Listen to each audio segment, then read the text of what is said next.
Guys finally વરસાદ જતો રહ્યો છે અને હવે ખાલી શિયાળો જ નહીં બટ એગ રસિયાઓની સિઝન પણ સ્ટાર્ટ થઈ ગઈ છે. આજે વાત કરીશું અમદાવાદના હાર્ટ એવા સીજી રોડ પર એક અફોર્ડેબલ અને એસી ડાઇનિંગ સાથે RK એગ વાલાની.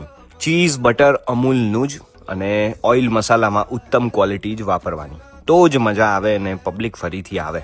સ્ટાર્ટર્સની વાત પછી સૌથી પહેલા મેઇન્સ ટ્રાય કરો તડકા gravy pulao. Egg rice in a pocket of an omelette served with spicy creamy red gravy. જોડે રોટી પાઉં કાં તો બ્રેડ. મજા પડી જશે.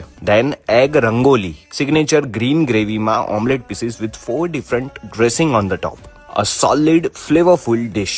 Similarly cheese patra. બસ ખાલી ઓમલેટનું સ્ટફિંગ આમાં થોડું વધારે ચીઝી અને લોડેડ રહેશે with Tadka on the top. And last egg Patiala. Half ફ્રાયના અમે એટલા મોટા ફેન નથી બટ જે હોય એ લોકો ટ્રાય કરી શકે છે. સ્ટાર્ટર્સમાં એગ સેન્ડવિચ એન્ડ